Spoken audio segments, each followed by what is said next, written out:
آپ صلی اللہ علیہ وسلم نے جو آخری وصیت فرمائی وہ یہ تھی، الصلاۃ وما ملکت ایمانکم، دیکھو نماز کا اور اپنے ماتحتوں کا خیال رکھنا۔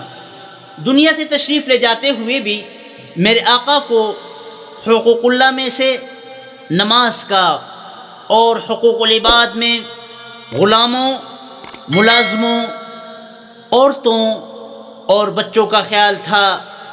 اسی کی آپ صلی اللہ علیہ وسلم نے تاکید فرمائی، اور ان الفاظ کو آپ اس وقت تک زبان سے دہراتے رہے جب تک زبان ساتھ دیتی رہی، اور جب زبان میں سکت نہ رہی تو سننے والوں نے یوں محسوس کیا کہ آپ صلی اللہ علیہ وسلم اپنے سینے مبارک سے ان الفاظ کو ادا کرنے کی کوشش فرما رہے تھے۔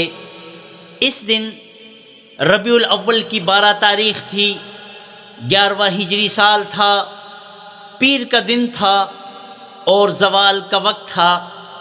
عمر مبارک 63 سال تھی۔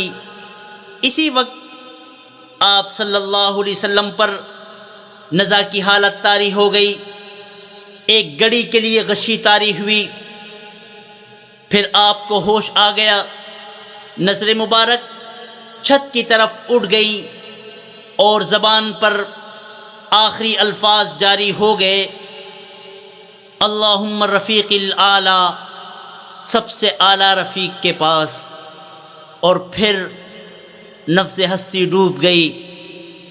رسول اللہ صلی اللہ علیہ وسلم کی جدائی کی گھڑی صحابہ کرام کے لیے قیامت کی گھڑی تھی۔ وہ دن ان کے لیے تاریخ انسانی کا تاریک اور المناک دن تھا۔ حضرت انس رضی اللہ تعالیٰ عنہ کہتے ہیں، جس دن رسول اللہ صلی اللہ علیہ وسلم مدینہ تشریف لائے، اس دن مدینے کی ہر چیز روشن ہو گئی تھی، اور جس دن آپ کی وفات ہوئی اس دن مدینہ کی ہر چیز تاریک ہو گئی۔ حضرت عمر رضی اللہ تعالی عنہ کو یقین ہی نہ تھا کہ حضور اکرم صلی اللہ علیہ وسلم وفات پا چکے ہیں۔ حضرت عثمان رضی اللہ تعالی عنہ پر سکتہ طاری ہو گیا تھا۔ حضرت علی رضی اللہ تعالی عنہ پر خاموشی طاری تھی۔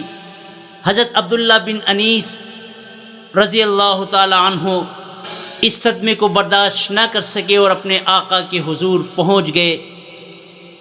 حضرت عبداللہ بن زید انصاری رضی اللہ تعالی عنہ اتنا روئے کہ روتے روتے ان کی بینائی ہی ختم ہو گئی۔